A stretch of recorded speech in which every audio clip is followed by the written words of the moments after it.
We had a variety of lawsuits in the decades, when Roe was, having that constitutional right to abortion. So between 1973 and 2022, there were plenty of cases about reproductive health care and access to reproductive health care. But now we are in a different legal landscape. So when we're thinking about the legal challenges that are being mounted, one, we're seeing constitutional challenges that are rooted in the federal constitution. We are also seeing challenges rooted in state constitutional challenges, and of course, state laws themselves. As you were mentioning, when there is a civil penalty or when there is a criminal penalty, how does that play out? So after the Dobbs ruling, we're going to be 2 years out on June 24th. How is that playing out in the courts?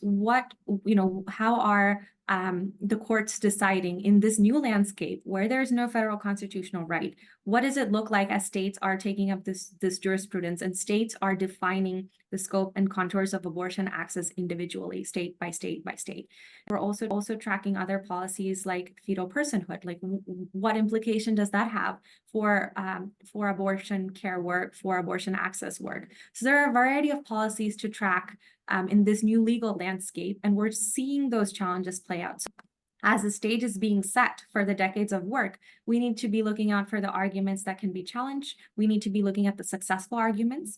And above all, when we're thinking about legal challenges, when we're thinking about how this plays out in a public manner, we should always center the people most impacted. Are the plaintiffs in a legal challenge going to be kept safe? Do they want to share their names? Do they want to share their stories with their communities? Because there are real repercussions.